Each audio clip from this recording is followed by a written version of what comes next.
Hello, everyone. Welcome to the Greg Chapman Show. The show is mainly meant for facilitators and trainers conducting workshops virtually or face-to-face on any kind of behavioral topic, from leadership to self-awareness to high-performing teams. The idea of this long-form conversation is to help fellow facilitators facilitate, learn techniques, change mindsets, bust many of the facilitation myths out there. It all started when, across the last 20 odd years or so, as I've been facilitating, I felt that I learned the most when I saw other people facilitate, when I saw fellow facilitators facilitate. That's the idea behind this podcast. And we're going to be taking a deep dive into facilitation and what makes good facilitation good facilitation.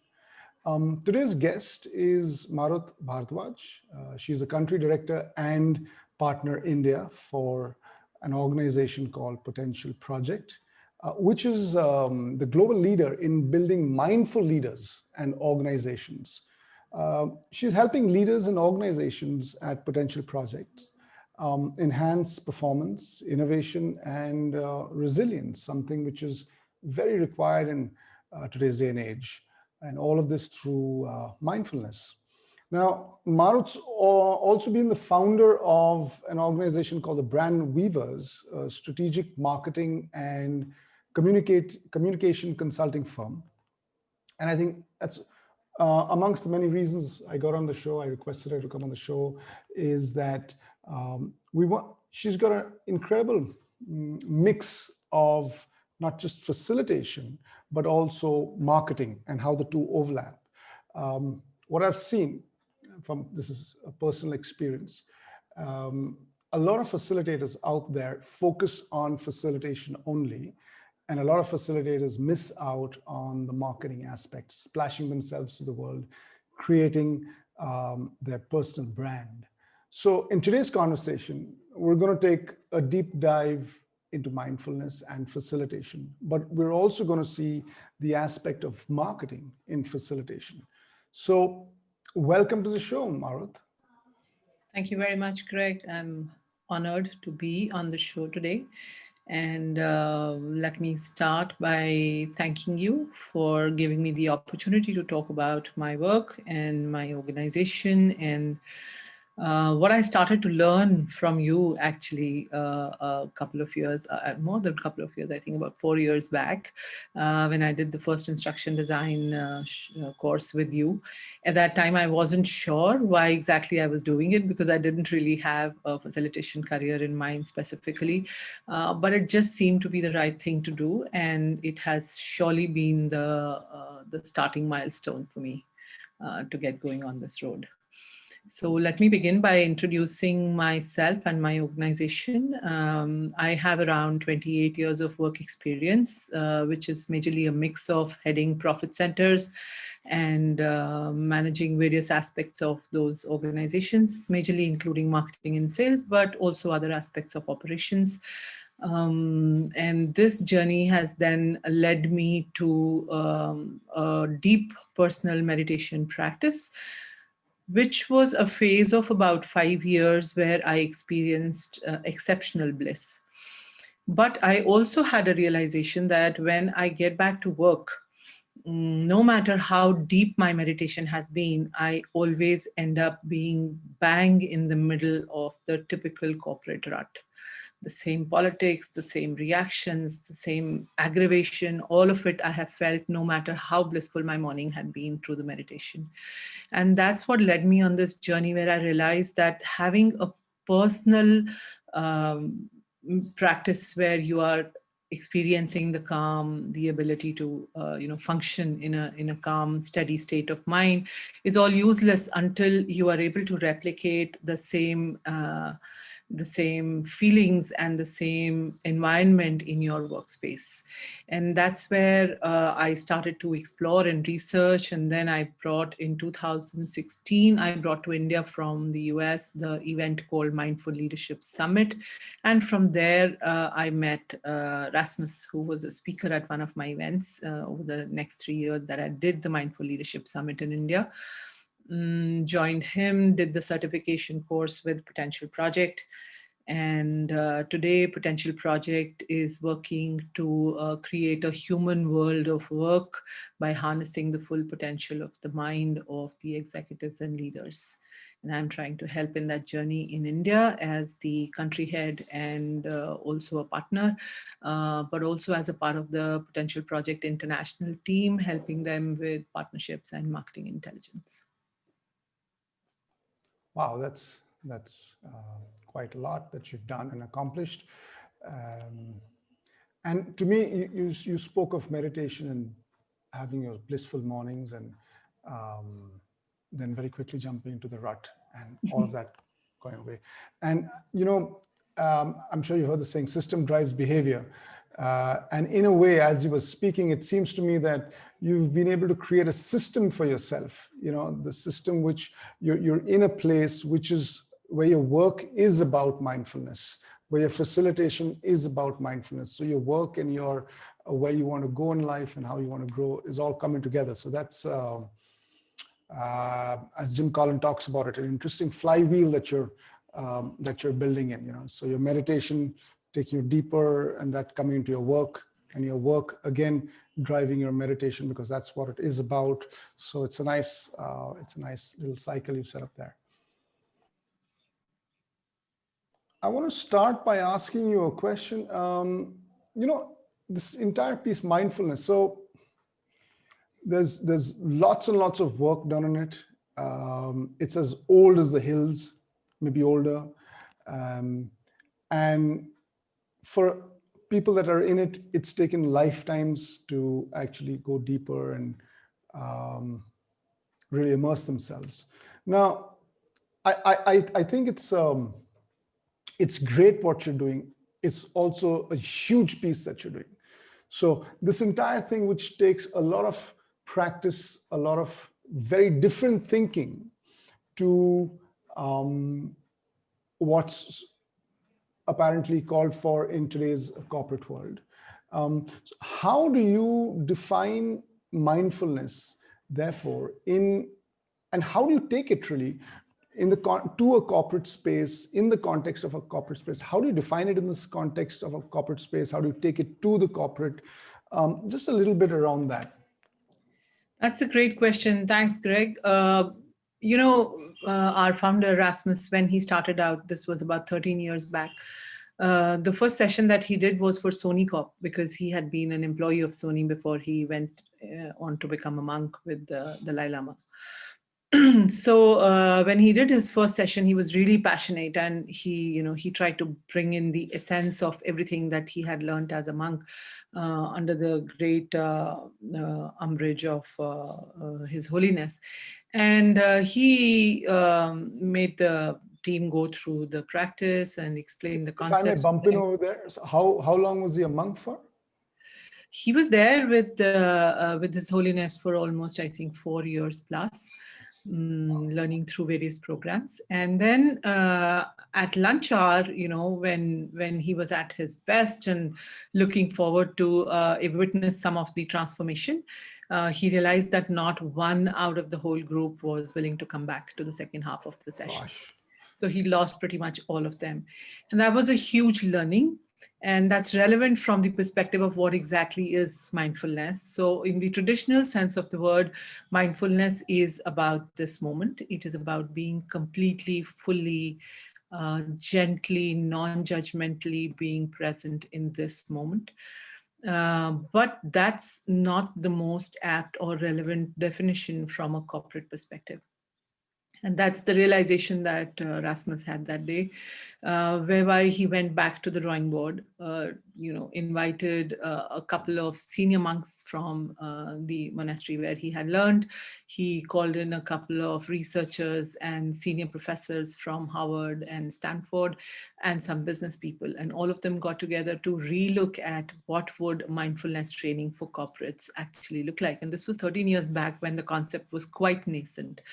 And then we came back. So our actual hardcore facilitation and training that a potential project has been providing started actually about a decade back. And with this program, what we are now meaning when we talk about mindfulness is the ability to become completely focused on the task at hand, no matter what the distractions around you.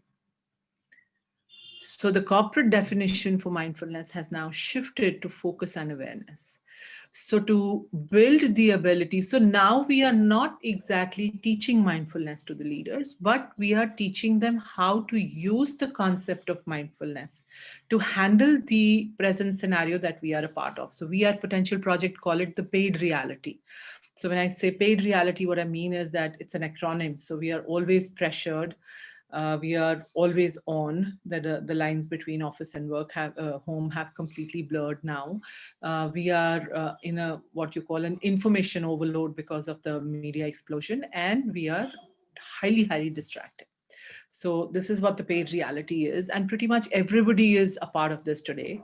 And the result is that it is, I mean, remember we all used to be avid readers at some stage, but reading has become so difficult today because the ability to stay concentrated on something has gone. The ability to tackle all kind of external and internal distractions, to be fully in the moment, we have lost that ability.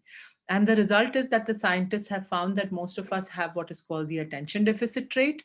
And more than 47% of the time when we think we are focused on a task, actually our mind is wandering. Which means when we are doing our best work, we are only about 50% there. So that's what we try to address through mindfulness and Potential Project. That's an interesting take, and how you've been mindful about the whole mindfulness journey and said that here's what we have, this is what people require, this is what they're ready for. So maybe they require something completely different, but in the intermediary stages, this is what they're ready for. Let's focus on focus, and that's what we give them. So that's an interesting way you've changed that. You also, in your conversation, spoke about the science aspect of it, how Erasmus got your founding partner, I think, yeah. So how he got scientists and good thinkers from some of the Ivy League colleges. Now, what are one or two interesting, powerful scientific numbers or facts or figures that really help you when and if you don't remember the exact figure, that's okay. Maybe it's easy to Google that up. But so where I'm coming from is if somebody is going in for a program and trying to do something around the so Goldman's written an interesting book on focus too. So if somebody's going to a workshop and wanted to do something around focus or mindfulness or attention, what are one or two scientific experiments or findings that you think really cut through and bring it to the table so that the audience says, oh, okay, so this is something that kind of works? So again, let me emphasize that when we are going in, trying to bring mindfulness to executives at workplace, our intent is not just to teach them mindfulness, but to make mindfulness the core of building a better inner game for themselves. And when I say that, what I mean is that as they learn to come into the present moment and become more focused, how exactly can they go about implementing the emotional maturity that they will eventually end up having because of the practice that they have.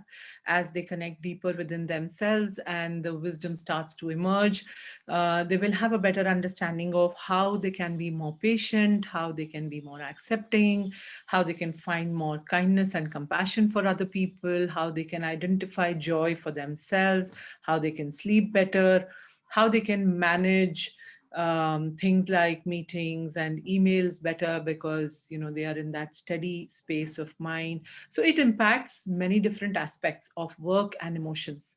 So we help them get there. Now, what role does science play in this? Science basically is the neuroscience that we are talking about. And what the scientists found was neuroplasticity recently. Now, what that means is that our mind or our brain, as we have always believed, is not stationary and static, but it is dynamic, and inside it is constantly changing. And when we say it's constantly changing, what we are talking about is the fact that every time we learn a new concept, every time we build a new habit, every time we practice something again and again, we are building neural networks. So what's happening is that there are synapses that are getting built between the neurons in the brain. So that's the science part of it. And the result is that it is possible for us to strengthen new habits by constantly practicing them. So as they say, if you've practiced something 10,000 times, it's become second nature to you. Now you don't have to really consciously or cognitively think about it when you do it. Like, for example, when we learn to ride a cycle or we learn to drive, there comes a point in time when you're not consciously thinking of each process. It's been embedded into your system now. So scientifically, what that means is that the neural network has become strong enough for you to be able to follow that process or system, as you said earlier, without having to consciously think about it. So it takes less energy. You can be more mindful because that process is already in place. So how we are implementing this from a mindfulness perspective is that we have been highly distracted over the last many years as a human race. We have learned to work with distractions. Actually, we become the masters of distractions. We become fantastic multitaskers. We've learned how to manage multiple tasks at a time. Yeah. Now, in that whole scenario, every time that we are teaching ourselves to do multiple things, we are becoming better multitaskers and worse at being mindful. So we've done this to ourselves for more than a decade now. And so it has become critical to take specific actions to undo that, unlearn all that. Yeah. And the good news is that the brain is capable of unlearning those bad habits and learning the new ones. Right. So we're not doomed in that sense. And so, how science is helping is by showing us that it is possible to build the new neural networks and get back into a situation where we can choose here and now is when I need to focus, and this is what I want to focus on. So, by choice, I can bring my focus back to what is critical to me. By choice, yeah, I think that's the key word. And I'm going to be asking you if there's something our audiences, fellow facilitators and so on, can read if they want to grow this body of knowledge. So I'm going to ask you that in a bit, but before you respond to that, masters of distraction, I think that's an interesting term that you used. It's as if evolution needs to evolve. So what I mean by that is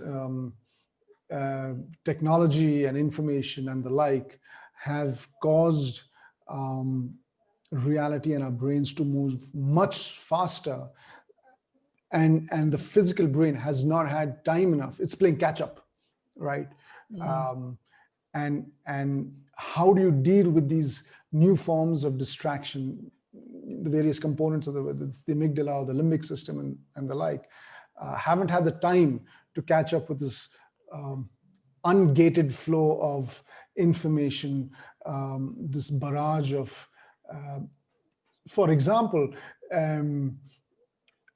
there is billions of dollars worth of research gone into how to make a French fry, the exact combination of crispiness and softness inside and salt, savoriness, and our minds just, eat it. It's not just coincidental. We just stuff our faces with French fries for those of us who do. but there's a lot of research gone behind that. So, and this poor brain is saying, you know, how do I catch up with this amount of distraction, with this amount of almost addiction? So yeah, I see what you're saying, and I think the work that you're doing is most needed now than ever before. And so, could you point our viewers, could you point our audience to a book or two or something that they could read on finding out more about this, more about the neuroplasticity bit, more about um, how the brain works? Yeah. Sure, I would highly recommend the book 1 Second Ahead by Rasmus Hugard and Jacqueline Carter. Mm-hmm. This is actually the sum total or the summation of the whole concept of mindfulness as we bring at Potential Project. It's a wonderfully simple yet profound book in the sense that it helps you to unravel how your mind works. And as you were talking about the various distractions and how we are managing them, Greg, I was thinking, what we are primarily addressing here is the distractions and the kind of life that we are leading today. But one of the biggest forms of distraction is the way our mind works internally. And unraveling that, understanding that, knowing your patterns, knowing your triggers, knowing what makes you react, how is also a very critical piece of becoming more mindful and focused in every moment. So all of that is wonderfully captured in that book. This book was followed by another book which was published by Harvard Business Review called The Mind of the Leader. This is more about leadership and how to bring the whole aspect of mindfulness into your leadership style. And when I say that, again, what we are talking about is understanding your inner game and strengthening it, because that's how you impact your outer game. To give you an example, John McEnroe was a fantastic tennis player, right? And so is Rafael Nadal. Now, both have had extremely different career paths. While John was a highly volatile, aggressive, strongly expressioned player on the field, and often he would get into these nasty arguments and conflicts with the umpires. On the other hand, Nadal is a highly calm and quiet, low expression sort of a player. And when they were interviewed about this, Nadal said that I totally understand, that it is all about how my body and my mind will support my game. Right. Whereas just getting into a reaction is going to be counterproductive for me. So he has mastered his inner game, no matter how strong he versus John McEnroe in terms of their external game. So that's what we help people work on, strengthening their inner game, understanding what is going to aid and help. So the second book, which is called The Mind of the Leader, is meant for the leaders to strengthen their inner game through. So for this book, we interviewed, or rather Potential Project International, we interviewed approximately 35,000 people all over the world, which included around 300 CXOs, with the intent of understanding what are the 3 key traits that will be critical to the success of leaders in the next century. And what came out was a combination of mindfulness, selflessness, and compassion. So that's what that book is about. So these would be 2 nice books to catch on to for understanding the concepts better. Thanks.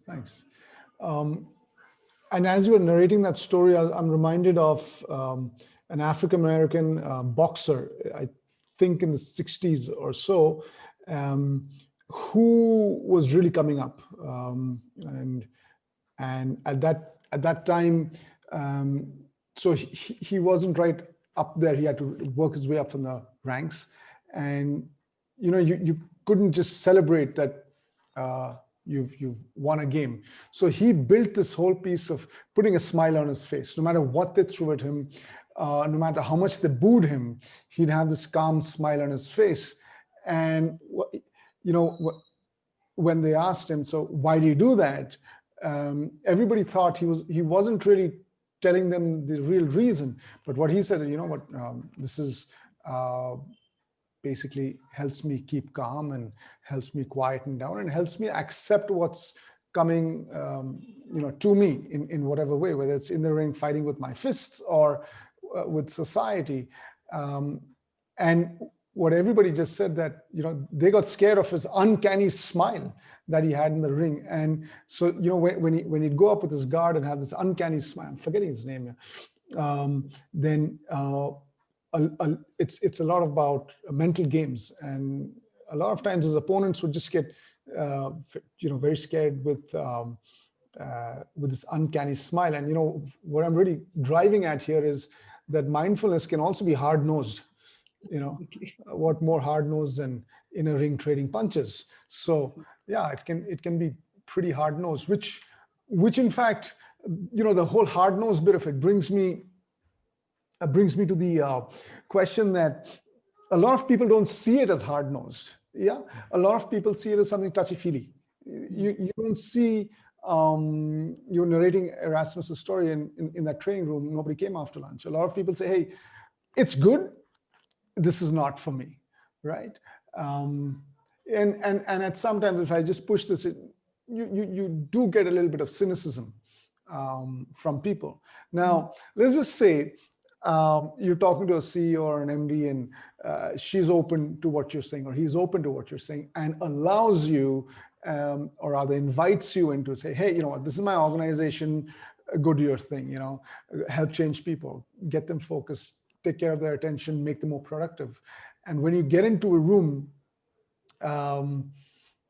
people are seeing you coming in, and as is very touchy-feely kind of a topic, how do you, and I know what you're going to say, but no, we don't do mindfulness anymore. And I just want to stay with mindfulness for a little bit and say, if you're going to train somebody, teach somebody on mindfulness, do a session on mindfulness, your sponsors or your main stakeholders have given you the go ahead, but you're in the class. And now that you're in the class, not everyone is thinking as the top girl or guy, all right? How do you make inroads then? How do you convert? Are you actually looking at converting people in the room to your way of thinking? You're saying, okay, go figure, this is what I'm going to do. And how do you deal with that? And of course, do you come across something like that? And how do you deal with it? Yeah, of course. You've got it bang on when you say, that this is too soft and touchy-feely and all woo-woo for a lot of people. And that's what Rasmus experienced when he went in the first time. So one of the first things that we do, even if we are going to do the practice with the participants, is to make them understand the fundamentals and the concept. And the reason why, this practice is going to help them reach where they are intending to go. That's step one. And then the step two, as we come to the practice itself, is to understand that the practice is one small part of being able to implement what we are trying to. When we practice, we guide them through the practice. So one of the first things to understand is that at any one point in time, that the practice that we do with any team or cohort is not more than 10 minutes. Actually, anything between 5 to 10 minutes. And we encourage them to build a practice of just doing it for 10 minutes. That's one thing. The second thing is it is made amply clear through the curriculum, through our work and through our words, that there is absolutely nothing philosophical or spiritual about the mindfulness practice. It is just a process that we need to follow to enhance our ability to work with focus. That's all. So we work on three qualities or challenges of the mind. And these are clarity, focus, and relaxation. So we make the cohorts understand the relevance and importance of three qualities of the mind, and how a hazy or a cluttered mind or a distracted mind or a highly aggravated or aggrieved mind can make it impossible for you to achieve your best at work. How to bring your mind into the space of calm, relaxation, and focus to be able to offer your best potential at work. That's what we are focusing on. So this preamble and this understanding and effort then is something that is connecting with their intents and their aspirations in their workspace. So it becomes easier for them to accept. Mm. That's how we prepare them to enter into the mindfulness practice space. And also it is, it has scientifically now been proven that there are n number of benefits that you get from coming into that space, Mm. which is the scientific aspects that we share with them. Mm. And then when we do the practice, everybody is in that really cluttered state of mind. It Mm. brings such extent of calm and relaxation, and the headaches are gone, and that whole restlessness and the edginess that they keep experiencing, it ebbs away. And then for a little while, so many times and with so many people, we hear things like, this has really helped me to start my day better. I was feeling really restless, I'm ready to sleep better now. Because very often we are doing mixed time zone sort of practice sessions, where we have people, for example, from India and also in the US. So someone is just beginning to start their day and someone is going to end their day now. So in such cases, then we have these interesting contradictory feedbacks from people, where someone's saying that I'm like, I was exhausted when I came here, and now I'm feeling so ready to fall asleep calmly. And there are people who are saying, I was all restless about so many things that I needed to address today, but now I'm feeling calm enough to take it up one at a time and do a good job of it. So we get those reactions in ample. And it's with an humble sense of gratitude to get an opportunity to do something like this, that I share with you that we have actually done deep retreats with hardcore strategic leaders Mm. who have had no grounding at all in any kind of practices, or very few of them have had. We've worked with such large groups. And when you are doing a practice for 3 to 4 hours at a stretch, it's hard even for the most practiced to accomplish that. But we find people eager, after about an hour and a half, they've got into that flow and they are eager to continue. They don't want breaks anymore. They just Did you want say 4 hours? 4 hours of deep retreat. Really? Hardcore strategic leader. Wow. And and they want more of it. And at the end of it, they say the best part of the whole, and we do these long training facilitation journeys, these so in some cases we have clients where our journey is 6 months long. So it's a full process of sort of like you're going through the waves of deepening what you're learning. You're doing the conceptual learning, then you're deepening the learning through the practice. Then you're doing these deep retreats to do a lot of personal reflections and integrate that into your way of thinking. So for example, you look at what you have learned, you see how it will be implemented in your workspace, but you never actually get the opportunity to sit down with the learning Mm. and reflect on it from the perspective of how have you been looking at your mind till now. How do you want to look at your mind from here on? What is changing? What is the transformation that you're trying to build in?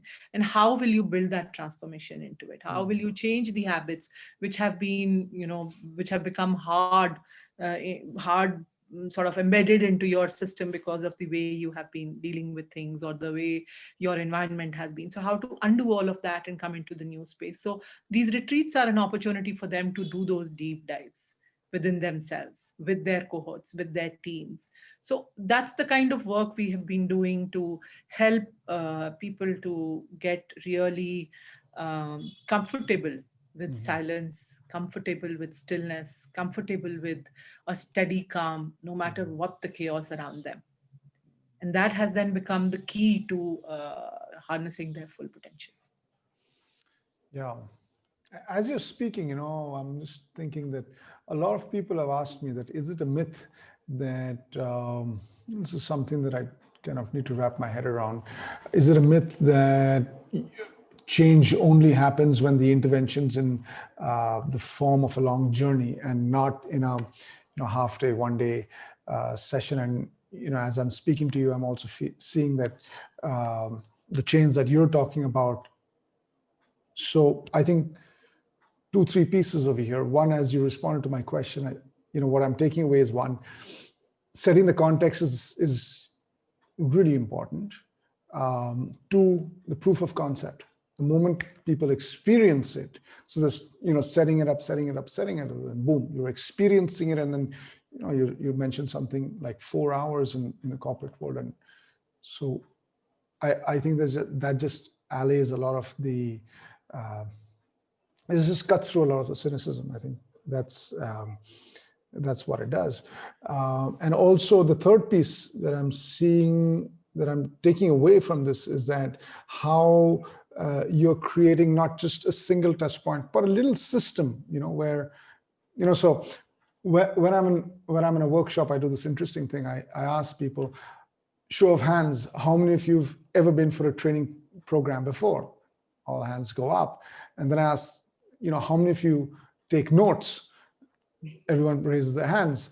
And then I ask, how many of you guys and girls review your notes 6 months, 9 months down the line? And then almost no of your hands. So yeah, learning is not only about new stuff, new stuff, new stuff. I like the phrase you said, sitting with what you've learned. And I think that's really important. And I like the way you're doing it. Just one last piece on the facilitation technique and the mindfulness technique bit of it. And then we're going to change gears and go into the marketing bit.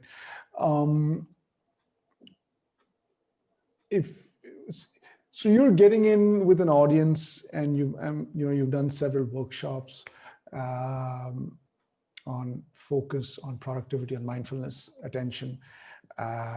What's your Sunday punch? Let's just put it that way. What is something that you bring in, and almost any audience, agnostic of their experience or age or designation, laps it up, works really well? Can you share something?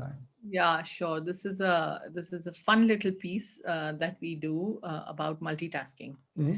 So everybody's multitasking. Each one of us is multitasking. I mean, Mm-hmm. it's just the way we are living life. Mm-hmm. There's no two ways about it, and we've got better and better at it with time.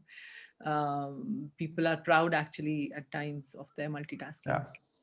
And but when you sort of let them understand that multitasking is not the best thing to do, because it doesn't lead to the best results, people are kind of like not willing to accept that. But to being nice, they're not really rebutting you, but you can see in their face that it's a way of life, and just because you say so, I'm not going to drop it. And then you make them do this little exercise where all we do is make them write down ABCD and 1, 2, 3, 4, ones in sequence. First you finish writing your ABCD, and then you write your 1, 2, 3, 4, and the second time you do your A, and then you do your numeral, and then you do B, and then you do your numeral. And so you're basically just switching between the two. And it's a simple little, barely 40-second exercise, but it shows so starkly that multitasking instantly leads to poorer quality, higher time consumption, clutter in your mind, stress and anxiety, leads to mistakes. If not mistakes, the work becomes shoddier than when it was when you were doing it in a sequence rather than overlapping. All of that stares you straight in the face, and all you did was write ABCD and 1, 2, 3, 4. Can you share that once again? So you interspersing the letters with numerals? Yeah, basically you first write your alphabets first and your numerals second, or you write one alphabet, one numeral, one alphabet, one numeral. So you're basically doing quick, rapid shifting between the two.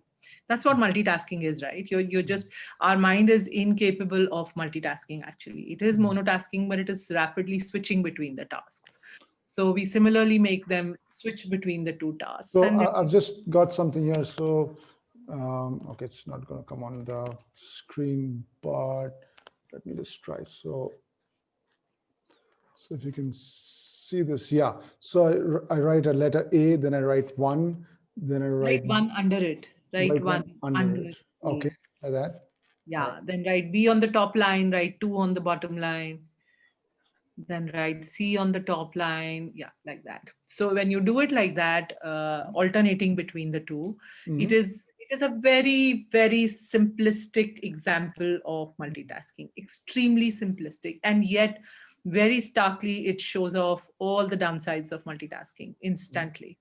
And when you look at it like this, and then you ask people that, this is just ABCD and 1, 2, 3, 4. What happens when you're doing complex tasks at work? Tasks that you have to really cognitively get involved with, where you have a million distractions to manage in addition to Hmm. these two tasks. So here you're just doing the ABCD 1, 2, 3, 4, but in actual life, it's not just the 2, 3 different types of tasks, but also Hmm. different kind of distractions and people coming in and things that need to be addressed and telephone calls and whatnot. And Hmm. so when that's the environment in which you are working, how is it impacting the quality of your work? And so Hmm. that's where they begin to understand the need for mindfulness and to be completely focused on the one task that you're choosing to do. Hmm. So that's an aha moment that happens when people realize how the Absolutely. multitasking is impeding their work. The minute I get off this call, I'm going to try this out, Yes, you First, should. I'm going to try this out. Yeah. Then I'm going to just text you what happened. So, sure. Thank you for that. Thank you for sharing that. And I think that's, like the other nice pieces that you've been sharing. This is something people can, take and use instantly. And I think it's a very versatile activity. It's not only, for mindfulness. You can use it for a lot of other things. Multitasking can come into a lot of other pieces like productivity. um, I want to shift gears now and go into the marketing aspect of it. Like I opened up saying, a lot of facilitators focus on learning facilitation, becoming good at it, and that's nice, especially inside organizations. If you're on your own, then you have to market, and I want to speak to that as well. um, the way I want to get into this is by quoting from Seth Godin. Seth Godin said something like, it's one of my favorite authors. Um, and he said something like, I hope I don't mangle it too much, but um, doing your work well, doing your work well is no longer exotic, right? What he meant by that is, you wind the hands of the clock back 20, 30 years, and if your television set gave you clear reception, it was a great thing.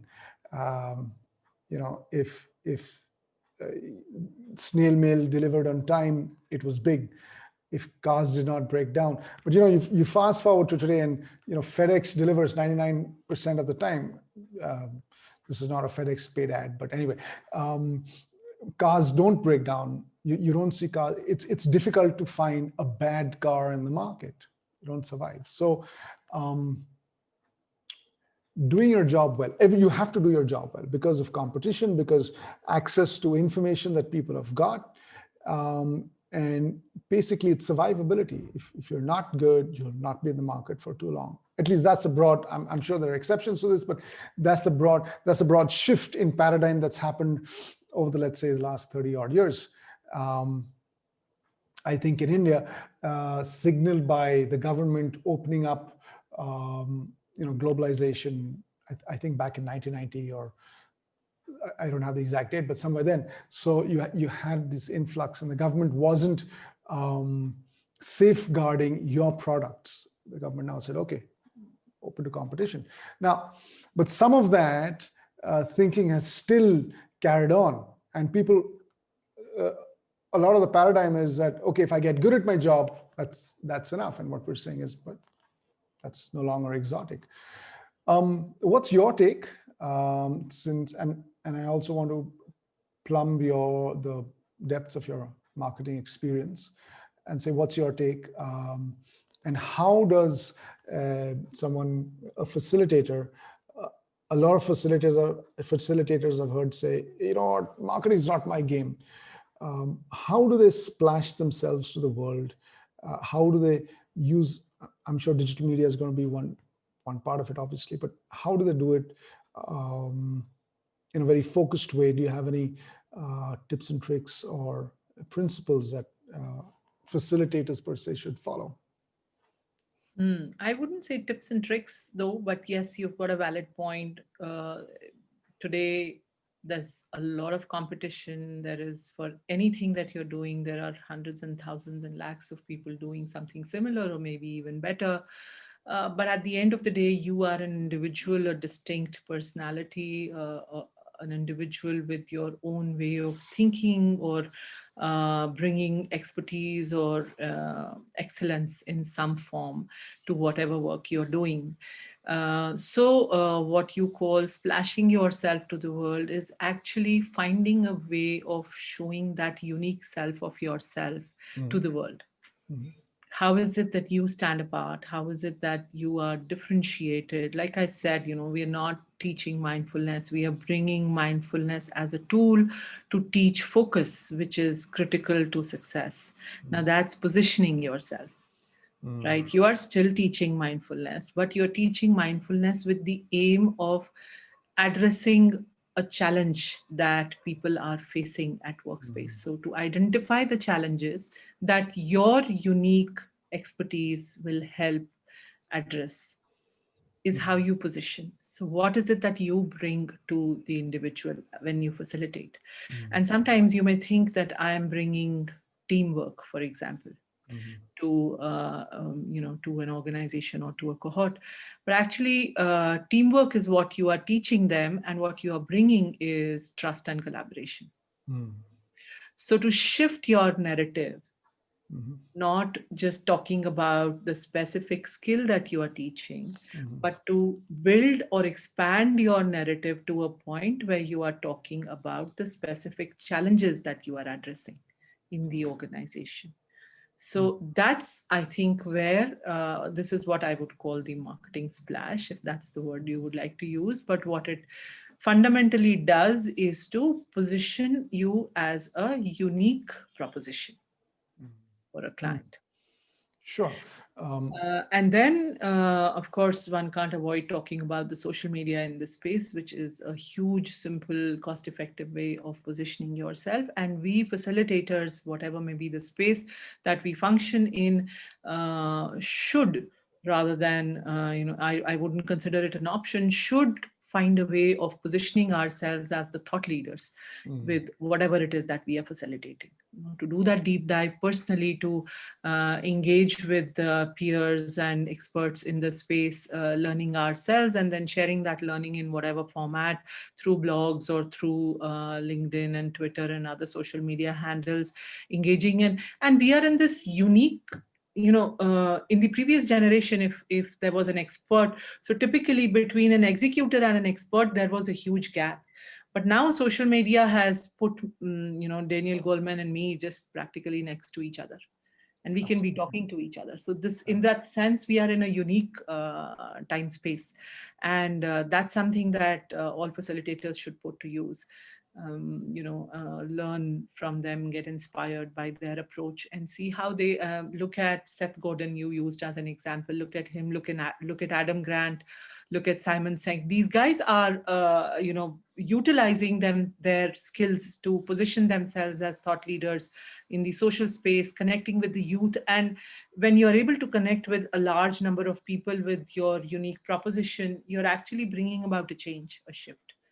And so that's something we all owe to ourselves and also to our times people. Interesting.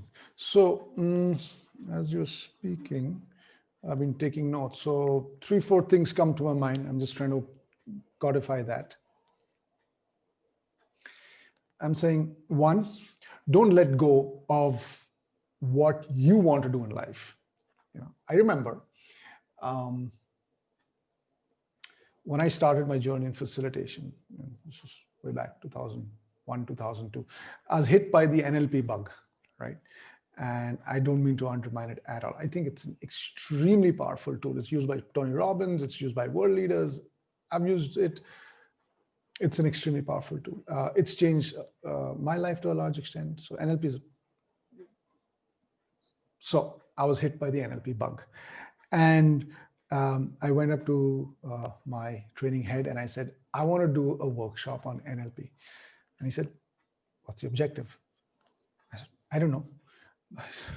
You can't just do something without any objective. And so I trashed it in the bin. And after that day, for the next 15 odd years, 16 odd years, I followed this thing of go find the objective, put all that you know aside for a second, go figure out what is the need really. And according to that need, you deliver. And instructional design says it, a lot of the whole Six Sigma DMAIC bit says it. What I'm seeing, um, personal opinion again, right or wrong, I don't know. But what I'm seeing, it's been about 2 decades now of facilitation for me. And it's important to have an objective. Yes, this is what the audience wants. But it's equally important to also take a Steve Jobs kind of a lens to it. This is what really inspires me, beauty or this program or this area, and this is where I want to go deeper. And this is what I want to create, and this is what I want to take to the world. And I think that's extremely, extremely important. Um, when I was getting into facilitation, a lot of people said, hey, year, 2 years down the line, you're going to hit burnout. And I look back and see one of the reasons why I haven't hit burnout is because I've also been giving that importance of what I want to do and finding ways of where the requirement is, not force-fit. So that's one of the pieces I see you saying, the way you said you did facilitation, but you also tailored it and dovetailed it to the requirement of what other people wanted. And there you go, boom, you had an incredible cocktail, an incredible mix. The second piece I see you saying is thought leaders, go figure. You need to be a thought leader today, go figure how. And in order to answer that, I think the way you've answered that, without me really asking you the question, you've kind of done my job for me. You've answered that by saying, a thought leader, initially we used to say 6 degrees of separation. I think today we're down to 2 degrees of separation, in as much as, between by no, I think by, if you took the US president, let's just say, so the initial thought was you'd have to know somebody who have to know somebody who has to know somebody, and there's 6 people in the middle, and boom, you're at the US president. I'm just taking the US president as an example. I don't know if it's a good example at this point, but never mind. So I think that 6 degrees has come down to, let's say, 2 degrees. Within 2 people, you could get introduced to use your example, Daniel Goleman. So I think this is the beginning of the answer to how do you become a thought leader. And why I'm saying this 2 degrees is because you are just 2 degrees away from a Seth Godin, from an Adam, from Sinek, from Robbins, Tim Ferriss, and all these guys up there. And to use an NLP term, since I was talking about that a little bit earlier, the whole idea of modeling, it's not as difficult to decode what these guys are doing. Information is available today. It's not so difficult. It's not so difficult to find out their rituals, their patterns, their habits, how they built it, and take whatever works for you in, see what you have going for you, and then create your own niche. See, to use two words I wrote down. One is novel and one is niche, where you use the word narrative.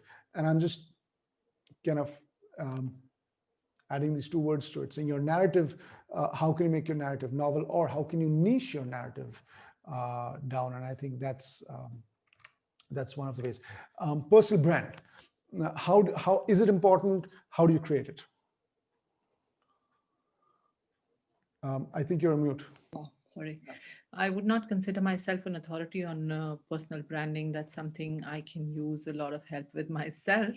But having said that, surely, as I said, each individual is a unique set of learnings, experiences, skills, and offerings. And so how exactly do you position yourself to bring all of that to other people, or let them know that you have all of this to offer? That's what personal branding is primarily about. And for example, in the startup space, I am very inspired by Ankur Vakhiru, who's the founder of one of the startups, actually a series of startups, and he does these little. When you were talking about positioning, could you please spell his last name out for our... Vakhiru, Wakhiroo. Okay. So he comes up with these little 2-minute videos where he talks about one aspect of being a startup founder, or having a startup, or the challenges that you face, or what is critical, or just as a working professional, what are some points that you need to keep in mind. And he has this simple connecting with the audience with this little snippet of interesting guidance that he has. And Mm, today there are lakhs, maybe millions of youngsters following him and his mm, advice. He himself is a young man, I would say early 40s, and he's making an impact on people. So this would mm, be a very small version of maybe a Tony Robbins, but when Tony Robbins is talking, he's talking to the world. Whereas, mm, as you said, Ankur has created a niche for himself and he's talking to mm, that niche. But to create a voice for yourself, that's a great example of personal branding. Now today there are a number of youngsters keen to work with Ankur. mm, So if he's looking for some top end talent for his startups, he has his pick. Whereas, mm, let's say if I was to get a startup off its feet today, I would really be struggling to get the right people in. So those are mm, the kind of advantages you can end up getting by taking this approach. I've seen many facilitators also set up podcasts and video series and things like that, which is positioning them close to the top voices in the industry or in the subject that they are trying to master. So those are all ways of branding yourself personally. That's one aspect of it. The other aspect of it is that nobody's life today is under the hood. We are mm, all out there, through the social media, and I have a LinkedIn profile, a Twitter profile, a Facebook profile, an Instagram profile, a Pinterest profile, a blog, 500 Google entries, and something on YouTube, and so on and so forth. And now, if I'm looking at myself, I may project myself a certain way, but if somebody on the outside is looking at me, the amalgamation of all that is what they see as me. mm, So every word that I type out there, everything that I like, every comment that I put on something, every story that goes out there, every little video that finds its place into the social space is all coming together to define me as a professional, mm, not just as a human being, but as a professional. And those lines have blurred. I am a professional in addition to being whoever I am as a human being. So that's how I'm getting defined as a brand. mm, So every time you are doing, not just you, maybe your network, putting up a picture or a video or something is shifting and changing who you are as a brand. yeah. So the responsibility has become bigger and so has the opportunity. So it's up to us to pick it up and utilize it the best way. What's your preferred platform? What's your preferred modality? So So, platform modality, for example, if it is YouTube, and why, of course. So if it's YouTube, your platform, preferred yeah, platform. So either you can go the Gary Vaynerchuk style. He just pushes out on every platform yeah. a gazillion times a day. So that's one way of doing it. Or you could have a few preferred platform. Is that correct? Number one, and if yes, and so in that platform, let's say YouTube's a platform, then in YouTube you could have a couple of modalities. So one is podcast, one is simple videos, one is live, and so on and so forth. So what's your So there take? are many different ways that you can go into it. In terms of preference of platforms, it all depends first of all on what is it that you're wanting to push out there. Mm. So if you're wanting to do a lot of videos because that's your preferred way of going, What works that's really that's well become, in the facilitation space? Sorry to interrupt, but what works yeah. well? So it becomes simpler when you go with videos because Mm. you just set up your own phone and put together a video and then you share it on the social space.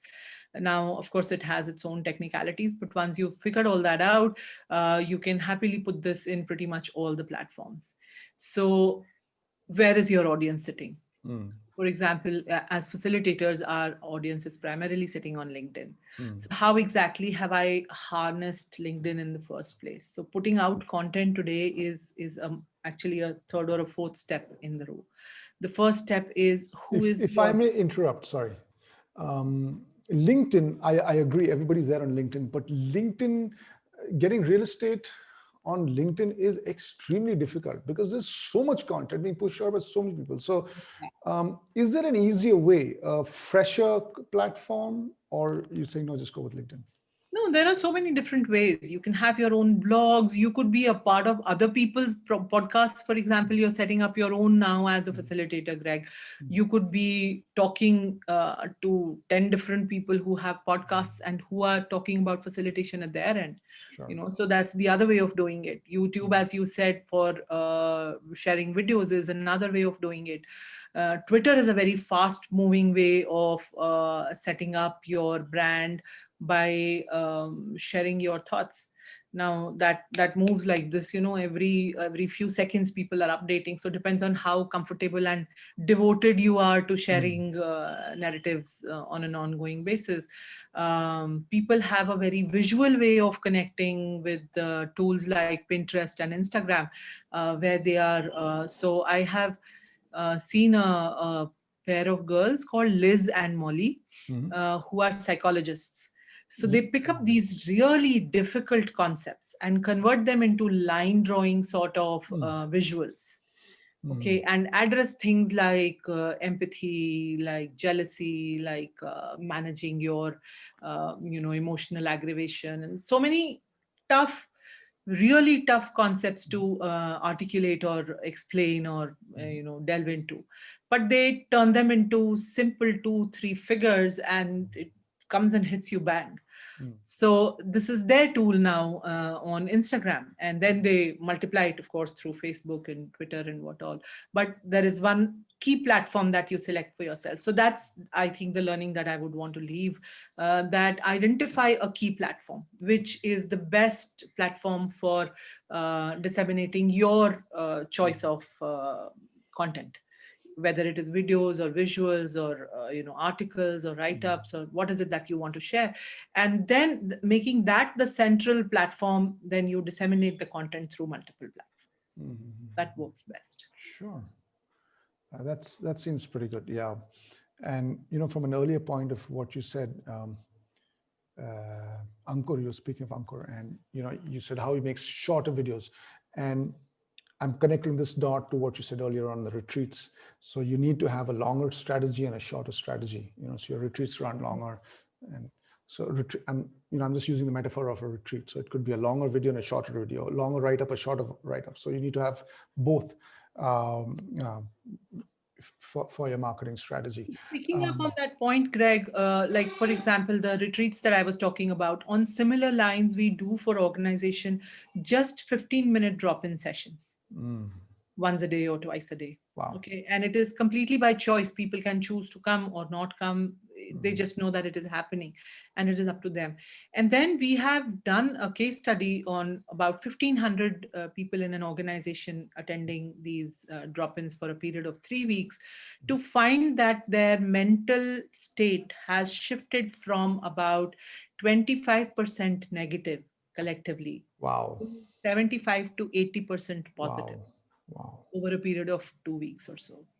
Now, that's the kind of impact that you can create by just a 15 minutes drop in Hmm. and silence and stillness. That's Hmm. another format that we've had the opportunity. So you can get change in the short, and you can Yes, get we change in the long. can. Interesting. That's you talk about myths, and yeah, that's interesting. So and you've also got not just your experience, but also some study behind that to augment it. Marut, as we go, is there any message that you have for facilitators getting into the game, or who have been in the game for a little while? Uh, So I am myself a novice in this space, so I would not position myself to give advice, but I can share what I have loved and enjoyed in this journey of about 4.5, 5 years myself. A short journey, but I connect from the heart with the people that I am sharing my learnings with. And it's been a deeply gratifying journey in the last 5, 6 years. I don't think I have enjoyed the earlier years of my career even a percentage of what I do now. It's totally a great feeling to be where I am. And the only thing I would share out of this experience myself is that uh, do whatever you're doing with a sense of giving, and see the joy just pour back in. with a sense of giving. Wow, that's big. Wow. Rest will fall in place. Marut, thank you so much for your time My and pleasure. your wisdom, and sharing so openly. Yeah, and hope to see you again sometime. Thank you so much. This was great. Thank Thank you. you. Bye.